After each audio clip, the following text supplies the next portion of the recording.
അഞ്ചരക്കണ്ടിയിൽ വൻ രാസലഹരി വേട്ട. 32 ഗ്രാം MDMA-യുമായി 2 ഇതര സംസ്ഥാന തൊഴിലാളികൾ എക്സൈസിന്റെ പിടിയിൽ.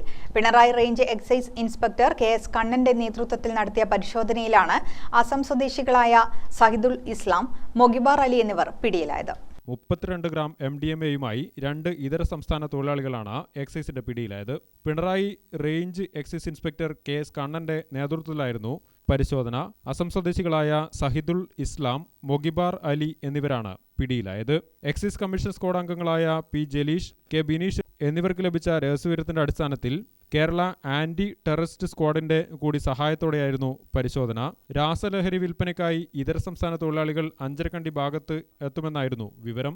ഇതിന്റെ അടിസ്ഥാനത്തിലാണ് പരിശോധന നടത്തിയത്. അസമിൽ നിന്നും ലഹരി മരുന്നുകൾ ഇതര സംസ്ഥാന തൊഴിലാളികൾ വഴിയാണ് ഇവർ എത്തിച്ച് ഉപയോഗവും അതുപോലെ തന്നെ കച്ചവടവും നടത്തിയിരുന്നതെന്ന് എക്സൈസ് ഇൻസ്പെക്ടർ KS കണ്ണൻ പറഞ്ഞു. ഇന്നലെ രാത്രി ഞങ്ങൾ പതിവ് പട്രോളിങ്ങിൻ്റെ ഭാഗമായിട്ട് പുറത്തേക്ക് പോയതാണ് പാർട്ടി സഹിതം.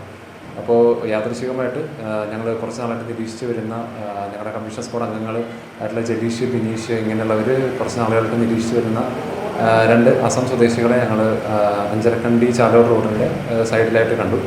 അപ്പോൾ അങ്ങനെ ഞങ്ങളവിടെ നിർത്തി നോക്കിയപ്പോഴത്തേക്കും കുറച്ചധികം MDMA അവരുടെ കയ്യിൽ നിന്ന് കിട്ടി.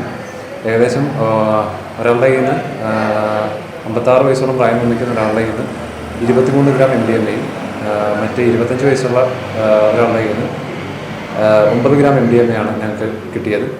ആകെ കൂടെ മൊത്തം ഏകദേശം ഒരു 32 ഗ്രാം MDMA ഉണ്ടായിരുന്നു. അപ്പോൾ ഇവർ വിൽപ്പനയ്ക്കായിട്ടും അതുപോലെ തന്നെ ഉപയോഗത്തിനായിട്ടും കണ്ണൂരേക്ക് കൊണ്ടുവന്നാണ്. അസം സ്വദേശികളിൽ നിന്ന് തന്നെ വാങ്ങി അവർ ഉപയോഗിക്കാനും വിൽക്കാനുമായിട്ടാണ് ഇത് കൊണ്ടുവന്നത്. Grade excise inspector C Pramod Kumar, commission squad അംഗങ്ങളായ P Jaleesh, K Bineesh, preventive ഓഫീസർമാരായ ബാബു ജയേഷ്, യൂസ് മിനീഷ്, വനിതാ civil excise officer K Kavya എന്നിവരാണ് എക്സൈസ് സംഘത്തിലുണ്ടായിരുന്നത്. ലഹരി മരുന്നിന്റെ കടത്തും ഉപയോഗവും തടയാൻ വരും ദിവസങ്ങളിലും ജില്ലയുടെ വിവിധ ഭാഗങ്ങളിൽ പരിശോധന ശക്തമാക്കുമെന്ന് Kannur deputy excise commissioner PK Satheesh Kumar അറിയിച്ചിട്ടുണ്ട്. ഗ്രാമിക ന്യൂസ്, കൂത്തുപറമ്പ്.